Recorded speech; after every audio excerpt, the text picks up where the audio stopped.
Hello there and welcome back to the Net Report. Chris here, and today I'm going to be ranking the top 10 free agency deals of the 2024 offseason and give my thoughts on the best signings so far. This list is of course taking into account roster fit, contract value, how great the player is, and so on. Many of these signings are pretty interchangeable on this list, so keep that in mind when watching, and let us know in the comment section below, who do you think were the best free agency signings this offseason? Without further ado, let's get into the list. And starting at number 10, I have Isaiah Hardenstein, who signed a 3-year, $87 million contract with the OKC Thunder, and this is a move if we're talking strictly based off fit. This would easily be a top 5 signing this offseason. Isaiah Hardenstein helped solve a lot of problems OKC had in the playoffs last year. He is a great rebounder, which OKC desperately needed last season, especially on the offensive glass. He can be a great screen setter for Shai Gilgeous-Alexander in the pick and roll. He can finish around the rim very well and plays with a ton of hustle. He just does a ton of things you want from a big man very well, and paired next to Chet Holmgren, these two should be a scary duo. The only reason he is this low on the list is because of that massive contract, but to be absolutely fair, OKC had the cap to spend and helped fill a major need. I just worry about the future when they will inevitably have to pay Chet Holmgren and Jalen Williams, especially with the threat of reaching that second tax apron, but this is still a great signing. Definitely a bit of an overpay for a guy who has not started a full season, but the third year is a team option, so they do not have to retain him if their cap situation is looking rough in 2 years' time. Coming in at number 9, I have the Dallas Mavericks signing Naji Marshall to a 3-year, $27 million contract, and he should be a pretty good replacement for Derrick Jones Jr. right off the bat. Naji Marshall is a great wing defender who can shoot the 3 ball pretty well. He shot 39% from 3 last season. He's an underrated playmaker and plays with a ton of heart and scrappiness. And Dallas just really needed to add a great wing presence after losing Derrick Jones Jr. And they get that in Naji Marshall. The contract is very team friendly, also with only an average annual value of $9 million, which is really not much nowadays with how high the cap has gotten. Naji Marshall easily has a chance to outplay this contract, and he is still pretty young at 26 years old, so there is definitely room for improvement, especially if given a bigger role next season. Moving on to number 8, I have the OKC Thunder re-signing both Isaiah Joe and Aaron Wiggins to pretty fair valued contracts. Isaiah Joe getting a 4-year, $48 million contract, and Aaron Wiggins getting a 5-year, $47 million contract. First in Isaiah Joe, they are re-signing an absolute sniper who can just shoot the 3 lights out. He shot 41.6% from 3 last season on 4.5 attempts per game, and he's just another young player from this Thunder core that they were able to re-sign. He is only 25, so he has a chance to get even better, and he's a huge piece for the Thunder off the bench. The same goes for Aaron Wiggins. He's another young player who has been a key contributor off the bench, pretty efficient as well in his limited time, shooting a very high 56% from the field and 49% from 3. Granted, that was only on 1.6 attempts per game, but both have been key contributors for OKC off the bench, and being able to keep these young guys together is important for team building, especially if there are any injuries and one of these guys have to step up in the regular season. Next at number 7, I have the Dallas Mavericks signing Klay Thompson to a 3-year, $50 million contract, and this is a signing that I feel is pretty polarizing. On one hand, you are signing Klay Thompson, who is still a great offensive player despite his obvious decline. He still shot 39% from 3 and averaged 18 points per game last season. However, this Dallas team has needed more defensive wings to surround Luka and Kyrie with, and at this point of his career, Klay Thompson is just simply not a good defender anymore. He should benefit a ton from getting more open looks off passes and actions from Luka and Kyrie, versus in Golden State where he is forced to create a lot for himself, leading to bad shot selection and being less efficient from the field overall. So I can see his efficiency climbing back up in Dallas, but I have questions about the fit on the defensive side of the ball, especially if he is starting with Luka and Kyrie. However, they did get Klay for only 3 years, $50 million, which is a lot less than he was projected to get on the market. Overall, this feels like a great signing on the offensive side of the ball, playing off Luka and Kyrie, but we will have to see if Dallas can manage defensively. Coming in at number 6, I have the LA Clippers signing Derrick Jones Jr. to a 3-year, $30 million contract, and this comes after Derrick Jones just had a career year in Dallas. He's another wing who can defend pretty well, he's extremely athletic, can be a great lob threat, and great on the fast break. He was a quality starter for a Dallas team that made it all the way to the finals. He was a much improved player, and it is quite a surprise that the Clippers were able to get him on such a bargain of a deal. Many thought he could get a much bigger contract, but the Clippers get him at a very affordable deal, and he will be able to slide in nicely to help this Clippers team that is still trying to compete and win games. He of course won't replace Paul George, who they lost, but he will fit in nicely and be a quality starter for them. Next at number 5, I have the 76ers signing Caleb Martin to a 4-year $32 million contract, and this is just an absolute steal of a contract for the 76ers.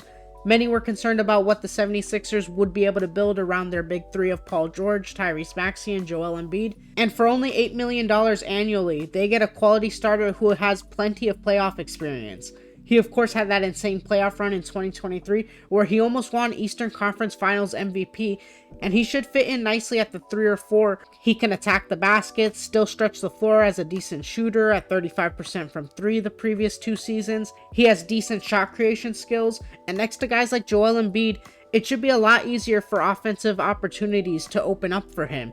He is also a very capable defender, and as a team's 4th or 5th best starter, he fits in very nicely. And to be able to get a player of his caliber with the little bit of cap space they had after signing Paul George is just incredible and really helps round out this starting lineup, which I had major concerns with initially depth-wise before this signing. Coming in at number 4, I have the Sacramento Kings completing a sign-and trade for former All-Star Demar Derozan. In this sign-and-trade, the Sacramento Kings moved Harrison Barnes to the San Antonio Spurs and Chris Duarte and 2 second-round picks to the Chicago Bulls, and in exchange they received Demar Derozan on a 3-year $74 million contract, and this move just feels like a floor raiser for the Kings. Sure, they lose a little bit of defense in Harrison Barnes, but DeMar DeRozan can be a pure bucket getter for this team. When this offense stalls at times, he can go and get you a bucket. He still averaged 24 points per game last season on good efficiency, and while there are some initial concerns about the spacing since DeRozan is a limited 3-point shooter, the Kings still have plenty of great 3-point scorers. Most importantly, De'Aaron Fox this season raised his 3-point percentage to 37%, so I feel the concerns of him and DeRozan not being able to stretch the floor are slightly overblown. They have other capable shooters in Keon Ellis and Kevin Huerter, so overall this signing just feels like a huge win for the Kings. They're going all in on offense, which is their biggest strength, and while of course it does not make them instant deep playoff contenders, it definitely makes this team better overall. Now we move into the top 3, and at number 3 I have the San Antonio Spurs signing Chris Paul to a 1-year $11 million contract, and this is a great low risk high reward type of move for your youth. Chris Paul at this point is almost a 20-year veteran who can provide valuable insight and mentorship for all your young guys. He should raise the ceiling for Wemby overnight, being able to set up the offense, throw lobs to Wemby, and the mentorship he'll be able to give young players like Stephon Castle is going to be so important for this team.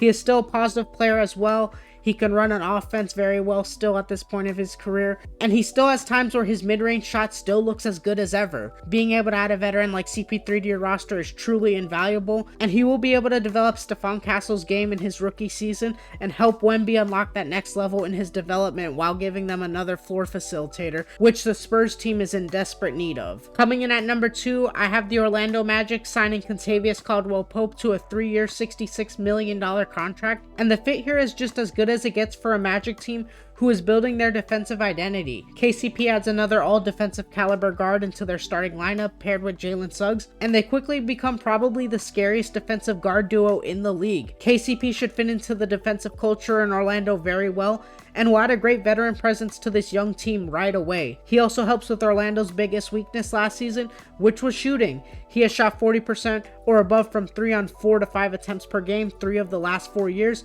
and should immediately help space the floor for Paulo Banchero and Franz Wagner, which will only help to elevate their games. There's a reason he has been a starter on 2 championship teams now, and the Magic are definitely hoping he can add playoff experience and shooting to this young core to help take this team to the next level. And before we mention our number 1 signing, I wanted to go over a few honorable mentions who just missed the list. First, I have the Warriors signing DeAnthony Melton to a 1-year $12.8 million contract with their mid-level exception, and then signing Buddy Hield to a 4-year $37 million contract. And these are both great signings to help fill out the Warriors roster after losing Klay Thompson. DeAnthony Melton should definitely help on the defensive side of the ball, and Hield in the Warriors' motion offense should absolutely thrive. Second, I wanted to mention the Chicago Bulls signing Jalen Smith to a 3-year $27 million deal. And this deal is great for Chicago because it gives them a young, intriguing big man with potential at a very low cost. Chicago is finally looking to head into a rebuild, and they should 100% be bringing in young guys like Jalen Smith to help fill out their roster. But finally, moving on to number one, I think we all expected it, but the best free agency deal this offseason is Paul George signing with the 76ers on a massive 4-year, $212 million contract. And this move just truly elevates the 76ers to contender status if they can stay healthy, which is the big caveat. But given the way they were able to fill out this roster with other guys like Eric Gordon, Andre Drummond, Kelly Oubre, Caleb Martin, this Paul George signing feels like a home run. He forms a big three with Tyrese Maxey and Joel Embiid, and they all project to play very well off each other as a guard, wing, and big man trio. Paul George is probably the perfect third star to have on your team due to his ability to play off ball and catch and shoot situations. He's a great wing defender, which this team desperately needs to compete with the likes of New York and Boston. He's just the perfect third star for this team. And yes, there are major injury concerns for both him and Joel Embiid, but the 76ers have to try and take advantage of Joel Embiid's prime now that he is 30 years old, and they may only have a 2 to 3 year window to do that. Signing Paul George and forming this big three gives them the best chance to truly compete for an NBA title in the Joel Embiid 76ers era, so I overall just love this signing for the 76ers. But that is our top 10 free agency deals of the 2024 free agency class. Please let us know your top 10 and who you think were the best signings in the comment section below. As always, if you enjoy this type of NBA content, hit that like and subscribe button. It helps the channel out a ton and will keep you up to date with our newest NBA content. As always, thank you for tuning in and have a great one.